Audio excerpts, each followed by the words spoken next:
ស្រនងខ្លួនណាស់ណាម្ចាស់ថ្លៃអើ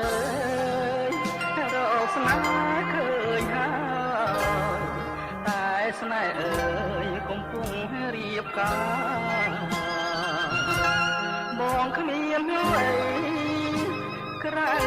ពីទឹកនេត្រាចងដៃជីវ៉ាបញ្ជាំងប្រាប់ថានៅតែអាឡ័យយើងស្រឡាញ់គ្នាមិនបានជួបគ្នាដូចមានកម្មពីបងខ្លាយជាសាច់ថ្លៃទៅវិញតែអង្ចាស្ទើរតែមិនចេញតែទុកទូមិនដេញ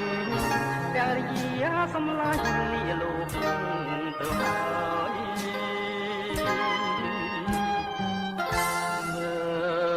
មក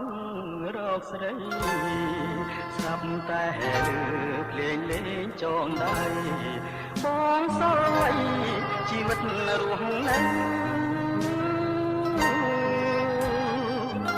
កូនអើយហាងគេថាម៉ែទេ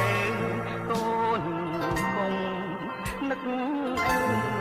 អើលាហើយណា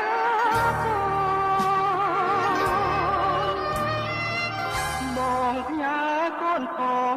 ណាមាបងហើយបងសូមលាហើយលាឆ្ងាយហើយលាមួយជីវិតសាប់បាំងស្លាប់លាក់ពេលមេឃងឹតអោ